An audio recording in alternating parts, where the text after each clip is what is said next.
12. května pořádalo město Kuřim a kuřimská farnost církve římskokatolické v Kuřimském zámku Den národnostních menšin. Hned v úvodu vystoupili v mezinárodním pásmu básní a písní děti z kuřimských mateřských a základních škol. V budově zámku probíhal další program, ale tam jsme se pro množství jiného natáčení tohoto dne nepodívali.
Hezkou zábavu, abyste se tady dobře cítili, bavili.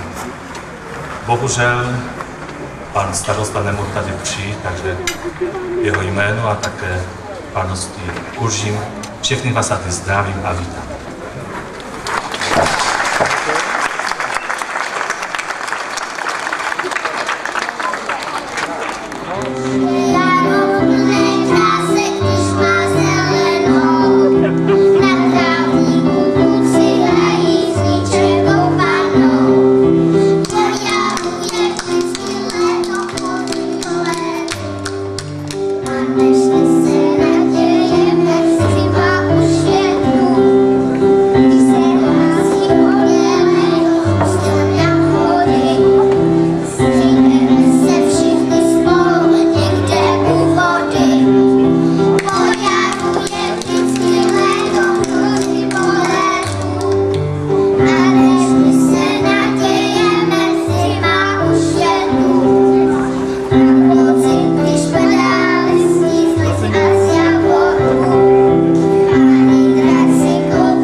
Selem jest arten, uhašvelem sovorem, jest karogem inče v tase, inknuj uhašven. Ten uzmes sovorem, incet miasin hašven, tatigneroven hami. Hašvi, mek je ujerek čors, invet inetas, mek je ujerek čors, invet inetas.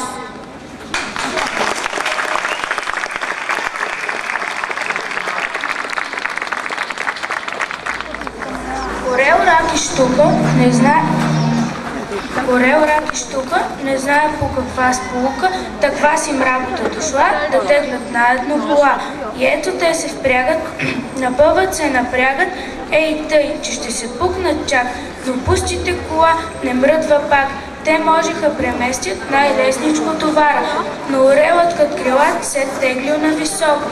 Кирачо теглил назад, а щуката в дълбоко. Кой крив, кой прав, не знам, но товарът и до нине там. Несговорна дружина не могат си починат.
Já vás vítám jménem našich teršováckých páťáků a poprosím všechny vás v publiku, pokud zrovna něco dobrého nebaštíte, abyste si uvolnili ruce, budete je potřebovat.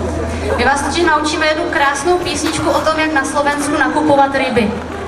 Madlenka vás naučí text a David vás naučí, co máte rukama ukazovat a věřím, že si potom s náma rádi i zaspíváte a zaukazujete. Máma mi dala korunu, abych koupil rybu. A já místo ryby koupil velerybu. Čo robí ryba? Chvostíkom hýba. Prečo? Pretože je ryba živa. Máma mi dala korunu, abych koupil rybu. A já místo ryby koupil velerybu. Čo robí ryba? Chvostíkom hýba. Prečo? Pretože je ryba živá. A pojďme všichni na zkoušku si to říct a ukázat a pak budeme zpívat. Máma mi dala korunu, abych koupil rybu. A já místo ryby koupil velerybu. Čo robí ryba? Chvostíkom hýba. Prečo? Pretože je ryba živá. Jdeme zpívat, pojďme. Rybu a